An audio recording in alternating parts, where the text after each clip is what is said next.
Morning student, मैं मीना का। मैंने पिछले लॉकडाउन में ही चैनल तैयार किया था ताकि घर में बैठे बच्चे साइंस की पढ़ाई हिंदी मीडियम में आसानी से समझ सके। मैं बुक से पढ़ाती हूँ, पेज बाय पेज पढ़ाती हूँ और पेज बाय पेज में क्वेश्चन आंसर भी करवाती हूँ। ठीक है, आपके पास यदि किताब ना हो तो कोई दिक्कत नहीं। कोई भी घर में जिनके पास ये मोबाइल स्मार्टफोन हो, आप उनसे आराम से पढ़ सकते हैं, लिख सकते हैं। ठीक है, इसके पिछले वीडियो मैंने किया था, जल प्रदूषण के बारे में पूरा बतलाया था। जल प्रदूषण के बारे में मैं पूरा बतलाई थी और आज के वीडियो में आपका क्वेश्चन आंसर रहेगा just 1 2 3 page number 219। 219 page number का क्वेश्चन आंसर अभी हम आप लोग को करवा देते हैं, ध्यान से सुनिएगा। एक बार में समझ नहीं आता है तो आप 2 बार 3 बार सुन सकते हैं, क्योंकि ऑडियो तो आपके पास है, आप जब चाहे तो सुन सकते हैं। ठीक है, तो फर्स्ट क्वेश्चन है कि जीवों को जल की आवश्यकता क्यों होती है? जीवों को जल की आवश्यकता क्यों होती है? ये तो पता है कि जीवों को जल की आवश्यकता होती है, अब क्यों होती है इसके बारे में बतला दें। इसका आंसर है फर्स्ट पॉइंट वाइज लिखिएगा तो ज्यादा अच्छा रहेगा। शरीर के एक भाग से दूसरे भाग के पदार्थों का संवहन घुली हुई अवस्था में होती है ना। शरीर के एक भाग से दूसरे भाग के पदार्थों का संवहन घुली हुई अवस्था में होती है, फर्स्ट पॉइंट। सेकेंड पॉइंट, जीवों के सभी कोशिकीय प्रक्रियाएं जलीय माध्यम में होती है। क्या फिर से सुनिए, जीवों के सभी कोशिकीय प्रक्रियाएं जलीय माध्यम में होती है। थर्ड नंबर, हमारे शरीर का भार 70% जल के कारण होता है। हमारे शरीर का भार 70% जल के कारण होता है। फोर्थ नंबर, स्थलीय जीवों को फ्रेश वाटर की आवश्यकता होती है। जो जीव फ्रेश वाटर के होते हैं, नदी तालाब झरना आदि के होते हैं, उनको फ्रेश वाटर की आवश्यकता होती है, क्योंकि खारे जल में ये नहीं रह पाएंगे। खारे जल में नमक की अधिक मात्रा होने के कारण उनका शरीर सहन नहीं कर पाएगा। किनका? स्थल में रहने वाले जीवों का। पांचवा पॉइंट, जलीय जीवों का जल आवास भी है। जलीय जीवों का घर कौन सा है?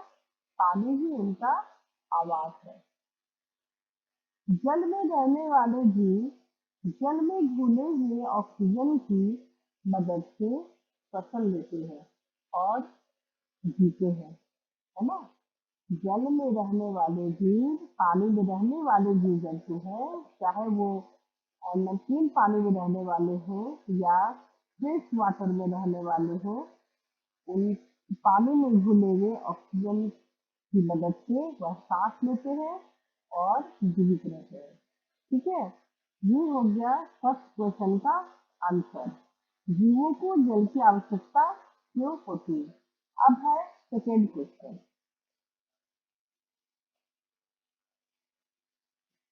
जिस गांव शहर नगर में आप रहते हैं वहां पर उपलब्ध शुद्ध जल का मुख्य स्रोत क्या है?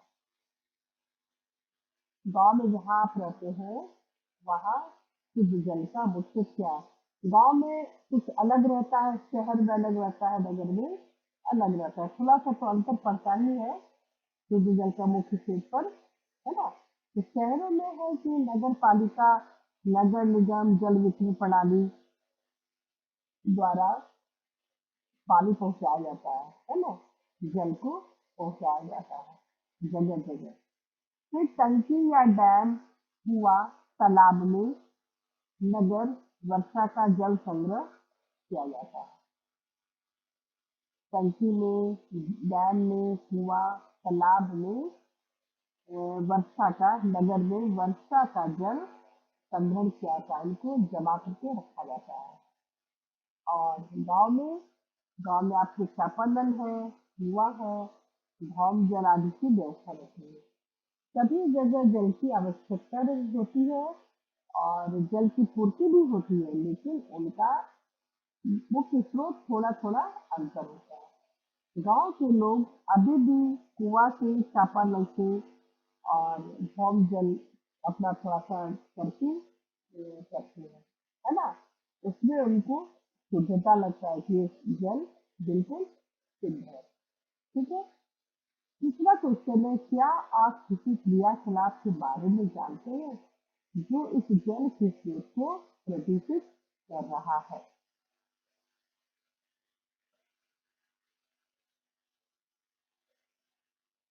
जल के स्रोत को प्रदूषित कर रहा है, तो इसके बारे में हम ये जान रहे हैं, शहरों के नालियाँ, नालों का जल और जितने भी फैक्ट्री है, तो फैक्ट्री से जो कचरा निकलता है वो कहाँ बहा दिया जाता है? नदियों और झीलों में ही प्रवाहित कर दिया जाता है। शहरों की जितनी भी गंदगियां हैं, नाले हैं, उनका जल और फैक्ट्री से जितना भी उसका निकलता है अपशिष्ट पदार्थ, वर्ज्य पदार्थ, जिनका की उपयोग नहीं है, वह झीलों में प्रवाहित कर दिया जाता है, नदियों में प्रवाहित कर दिया जाता है। फिर खेतों में जो कीटनाशक दवा होते हैं, कीटनाशक दवा होते हैं, वो उर्वरकों के उपयोग से भी जल स्रोत प्रदूषित होते हैं। इससे भी जल के स्रोत प्रदूषित होते हैं। फिर तालाबों में तथा नदियों में पशुओं को नहलाना, गंदे कपड़ों को धोना, साबुन सोडे का उपयोग करना, इस तरह से हम जल को प्रदूषित करते हैं, है ना। हम भी लोग के क्रियाकलाप से जल प्रदूषित होता है। हम ही लोग उसके उत्तरदायी हैं। बड़े बड़े फैक्ट्री से गंदगी का गिरना, कीटनाशकों का छिड़काव जल से बह करके नदी तालाब में जाना, और पशुओं को नहलाना और कपड़े धोना, साबुन सोडे का प्रयोग करना, ये सब हम ही लोग जल को प्रदूषित कर रहे हैं। ठीक है। तो ये हुआ आपका फर्स्ट सेकेंड थर्ड क्वेश्चन। अब है मृदा में खनिज की प्रचुरता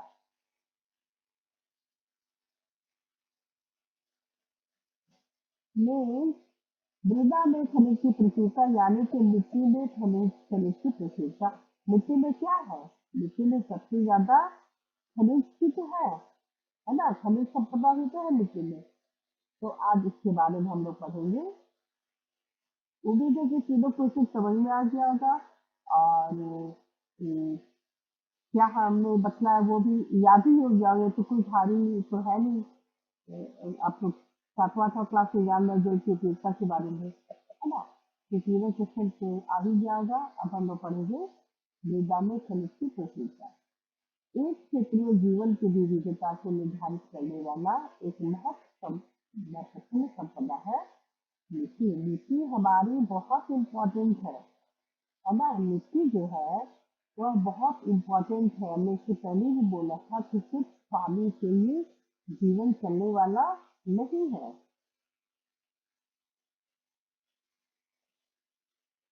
इसके साथ साथ पानी, हवा, मिट्टी, टेम्परेचर, सब पर हमारा जीवन निर्भर करता है। कई सारे फैक्टर्स हैं। तो महत्वपूर्ण संपदा मिट्टी तो है, लेकिन मृदा है क्या और ये कैसे बनती है? पृथ्वी की सबसे बाहरी परत को हम लोग भूपृष्ठ कहा जाता है। जिस पृथ्वी पर हम लोग हैं,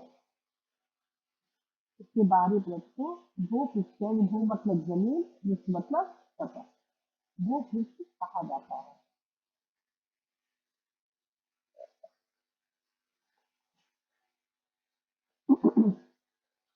और इस परत में पाए जाने वाले खनिज जीवों को विभिन्न प्रकार के पालन पोषण करने वाले तत्व प्रदान करते हैं। लेकिन यदि ये खनिज बड़े पत्थरों के साथ संलग्न होते हैं, तो ये जीवों के लिए उपलब्ध नहीं होगी, है ना। ये खनिज बड़े पत्थरों के साथ संलग्न होंगे तो जीवों के लिए उपलब्ध नहीं होंगे। हजारों लाखों वर्षों के समय अंतराल में पृथ्वी की सतह या उसके समीप पाए जाने वाले पत्थर विभिन्न प्रकार के भौतिक, रासायनिक और कुछ जैव प्रक्रमों के द्वारा टूट जाते हैं और टूटने के बाद सबसे अंत में जो बचा महीन कण होता है, छोटे छोटे कण होते हैं जो पाउडर के समान क्यों रहते हैं या थोड़ा सा हल्का फुल्का बड़ा रहता है, वो कहलाता है हमारा मिट्टी। कई वर्ष जाते हैं तब जाके वो मिट्टी का निर्माण होता है। लेकिन कौन से कारक या प्रक्रिया है जिनसे मृदा बनती है? कौन से कारक या प्रक्रिया है जिनसे मिट्टी बनती है?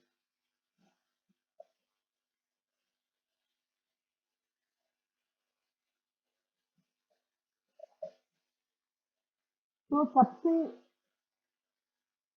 ये तो हमें पता है कि मिट्टी जो है कि कई वर्षों लाखों हजारों वर्ष हो जाता है तैयार होने में, है ना?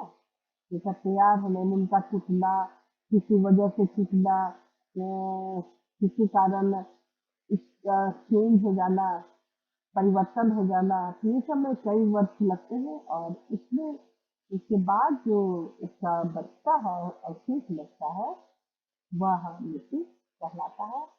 तो हमको भी दिखता है कि मिट्टी बनती है जो कौन कौन से कारक है और क्या प्रक्रिया है जिससे कि मिट्टी बनती है। सूर्य सूर्य दिन के समय पत्थर को गर्म कर देता है। ठीक है, कैसे कैसे मिट्टी बनती है इसके बारे में हमें थोड़ा सा जानेंगे, जितनी कि इसमें कौन कौन से कारक या फिर अशुद्धि जो जिससे कि मिट्टी का निर्माण होता है। सूर्य दिन की तरह पत्थर को गर्म कर देता है जिससे वे प्रसारित होते हैं और रात के समय ये पत्थर ठंडे हो जाते हैं और थोड़े संकुचित हो जाते हैं क्योंकि पत्थर का प्रत्येक भाग असमान रूप से प्रसारित होता है तथा संकुचित होता है। इसका मतलब पत्थर गर्मी के कारण पत्थर का प्रसारण वाला यानी कि फैलना, जैसे रेल का पत्थर लोहा से फैलता है ना, इसी तरह गर्म होकर के पत्थर भी थोड़ा सा प्रसारित हो जाते हैं।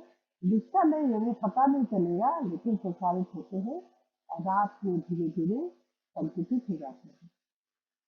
तो ऐसा बार बार होने पर पत्थर में क्या हो जाता है, उसमें दरार आ जाती है और अंत में ये पत्थर जो है कुछ दिन के बाद ये दरार जो है उसमें टुकड़ा में बच जाता है ना? ये दरार जो है वह टूट कर छोटे छोटे टुकड़ों में विभाजित हो जाता है। ये एक तरह से और यही बात देखिए धीरे धीरे मिट्टी का निर्माण कर लेता है ना? अब है जल। जल मृदा के निर्माण में दो प्रकार की सहायता करती है। जल मृदा के निर्माण में दो प्रकार की सहायता करती है। पहला, सूर्य के ताप से बने पत्थरों की दरार में जल चला जाता है। जो दरार हो जाता है पत्थरों के बीच में खाली स्थान जो हो जाता है इससे क्या हो जाता है, जल भर जाता है, जल जमा हो जाता है और यह दरार को और अधिक चौड़ा कर देता है।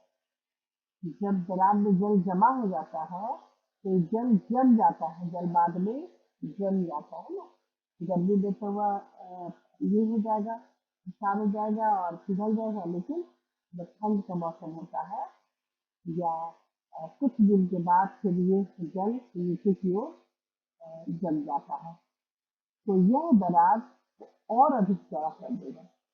जम जाएगा तो दरार को और अधिक चौड़ा कर देगा। तो क्या आप सोच सकते हैं कि ऐसा क्यों होना चाहिए था, क्यों होना चाहिए? दूसरा, बहता हुआ जल कठोर पत्थरों को भी तोड़ फोड़ देता है। इतना तेजी से जल बहकर के आता है ना, इतना तेजी से जल बहते ही आता है कि पत्थरों को रगड़ते, टूटते, तोड़ते, फोड़ते, टकराते वह बहता है जल। तो तेज गति के साथ भी बहता हुआ जल प्रायः अपने साथ बड़े छोटे टुकड़ों को भी, पत्थरों को भी बहा ले जाती है जहाँ पर बहुत तेज तेजी से। कभी कभी आप बहुत ऊपर से देखेंगे झरना में कितना ऊंचा से पानी गिरता है और उसके स्पीड का आप अंदाजा नहीं लगा सकते कितना तेजी से पानी बह रहा है, कितना तेजी से पानी गिर रहा है। उसका जो स्पीड है उसके साथ बहुत सारे पत्थर छोटे बड़े भी बह करके चले आते हैं और ये पत्थर फिर दूसरे पत्थर से टकराते हैं। ये पत्थर, बड़े पत्थर, छोटे पत्थर पानी से टकरा के, पत्थरों से टकरा के, नदी बालू से टकरा कर छोटे छोटे आकार में हो जाते हैं और बाद में छोटे छोटे कणों में परिवर्तित हो जाते हैं। जल पत्थरों के इन कणों को से अपने साथ ले जाता है। जब छोटा छोटा कण में बट जाता है, छोटा छोटा कण जब वो टूट जाता है, तब जल जब स्पीड में पार होता है, जल जब स्पीड में बढ़ता है तो क्या करता है, पत्थरों के इन कणों को अपने साथ ले जाता है बहा करके, अपने साथ बहा करके कणों को ले जाता है और आगे विक्षेपित कर देता है।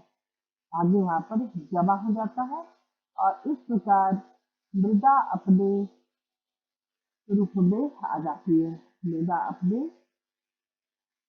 रूप में मूल पत्थर से काफी दूर वाला स्थान पर पाई जाती है।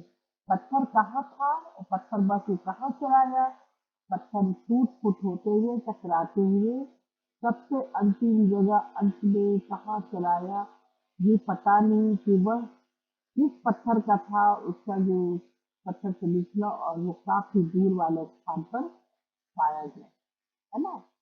इस तरह से हमारी मिट्टी तैयार होती है। फिर है वायु। तीसरा है वायु।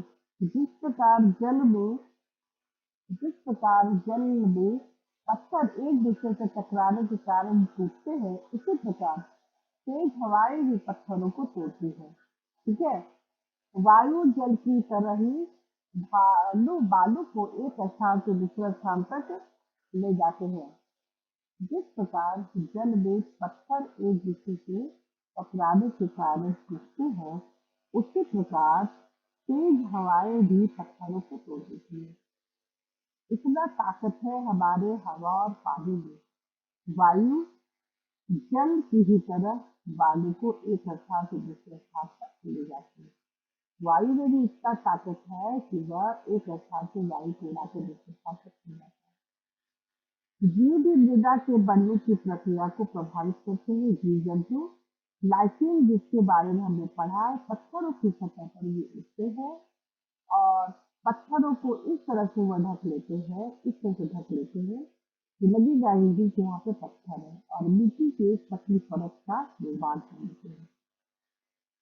हाँ, पत्थर की सतह को कुंड के समान कर देता है और मिट्टी की एक पतली परत का निर्माण कर देता है। एक पतला स्तर लग जाता है और इस पर मौत जैसे छोटे छोटे पौधे उगने में शुरू देते हैं और ये पत्थर को और अधिक तोड़ते हैं। फिर ये बहुत उग जाता है, कुछ पता ही नहीं चलता है और फिर ये परत जो है, पत्थर जो है और अधिक तोड़ते हैं और बड़े पेड़ों की जड़ें कभी कभी पत्थरों में भी बड़ी दरारों में चले जाते हैं, है ना। बड़े पेड़ों का जो जड़ है, आप देखे होंगे पीपल का, बरगद का और बहुत सारे बड़े बड़े पेड़ की जो जड़ें होती है, वो पत्थरों में आकर कहीं दरार में चला गया, कहीं फंस गया।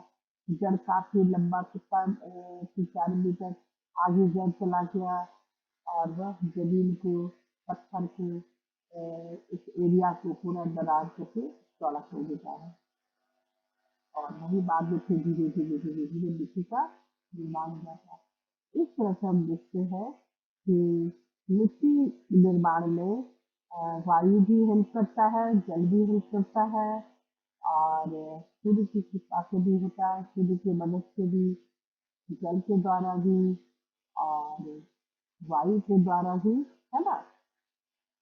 आज हम एक तरह में देते उन्हें देखिए आप लोग को समझ में आ गया होगा। ठीक है। Okay bye, thank you.